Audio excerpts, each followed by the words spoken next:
Welcome to episode 2 of the Sound HR podcast, the show that helps independent HR consultants work smarter, grow their business, and deliver more impact for clients. I'm your host, Steve Randall, and today we're diving into a topic that makes even the most experienced consultants roll their eyes: HR compliance. Joining me is Tania Harland, the founder of HR Diagnostics. She's here to talk about how her 4-pillar model turns legal complexity into a simple, powerful framework that helps consultants actually move the needle on compliance. Tania, welcome back. Thank you, Steve. Now, let's start with the elephant in the room. Always a good place to start.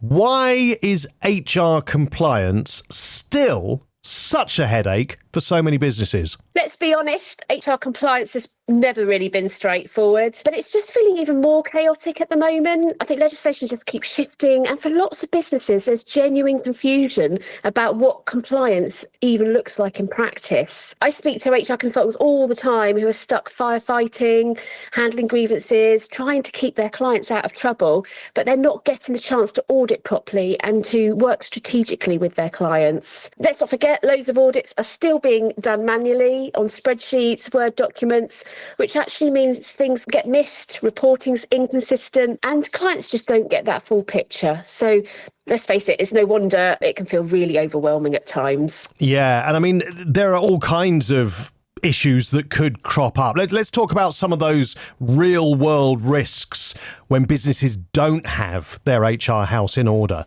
Sure, yeah. So we're definitely seeing a rise in employment tribunal claims right now, especially around those grey areas that trip employers up. Take, for example, employment status. So there's been an increase in claims from individuals who are treated like self-employed contractors, but they argue they're actually workers.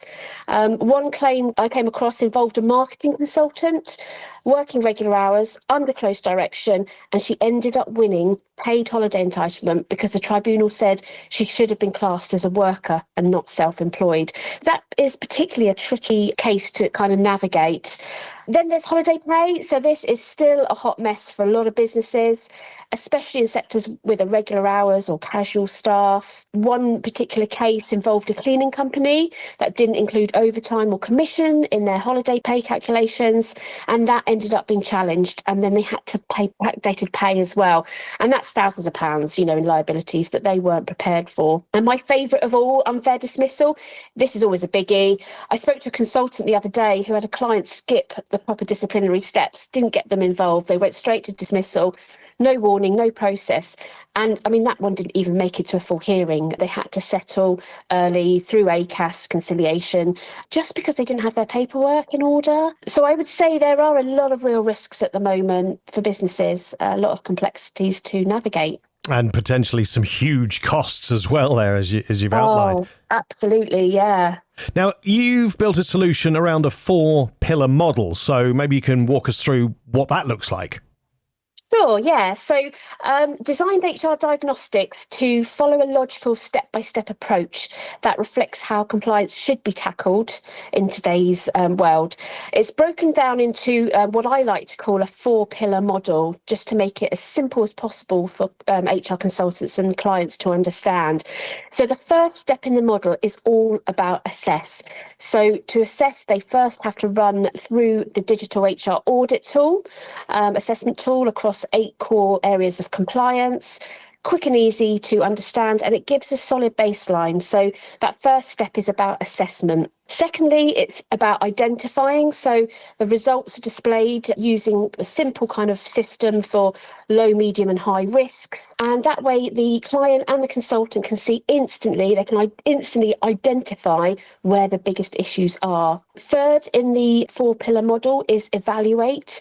And this is about basing on that risk level, using the platform to prioritise an action plan. So once they know what the kind of gaps are in the compliance, they're able to evaluate that. And rather than feeling overwhelmed, clients can see exactly at a glance what they need to focus on first. And finally, it's all about remedy. So we provide the tools to fix the problems. So as well as the assessment tool, the reporting documents, the dynamic action plan, there's also a knowledge hub, which is packed full of practical resources, step-by-step guides to help address each compliance gap directly. Sounds like this is a bit of a game changer for consultants working with clients then. Yeah, absolutely. Honestly, I think it changes everything because it gives the consultant a real clear structure that's both professional and client friendly. So I would say instead of starting from scratch with every client or relying on their checklists, this 4-pillar model gives them a repeatable framework that they can trust and rely on. So, they can walk into a client meeting and they can say, here's exactly how we'll assess your compliance, where your risks are, how we're going to fix them. And I just think clients love that because it's straightforward and it actually makes sense to them. So there's no jargon, no guesswork. And also I think for consultants, it builds massive credibility for them. So they're not just giving advice, showing data, but they're backing it up with kind of risk mapping and action planning. And that kind of clarity and that kind of credibility that they build will result in one-off projects turning into retainers because clients want you to stick around and help them stay compliant. So instead of firefighting, you're offering a solution, you're becoming a strategic partner, and you're not just the HR person they call when they're in a panic. So if someone's listening and they're a consultant, they're still doing manual audits, or maybe they're not doing them at all, what would you say to them? So I would just say it doesn't need to be overcomplicated. You need to just start with a structure. And I think the HR Diagnostic 4 pillars model gives a proven process. The tool does the heavy lifting for you. It's kept up to date all the time in accordance with employment law. So, it gives the client peace of mind and it just positions the HR consultant as a strategic partner. Well, look, Tania, this has been such a valuable episode. If you're a consultant who wants to stop guessing and start building a scalable compliance service that genuinely helps your clients, this is it. But where can people go and learn more or actually see the tool in action? Sure. So I'm running some webinars and I will be demoing the software live. So consultants can come along, get a real feel for, the benefits of HR diagnostics and what it can bring to them and their clients. Tania, thanks very much, and we'll be talking again in another episode. Brilliant. Thank you so much, Steve.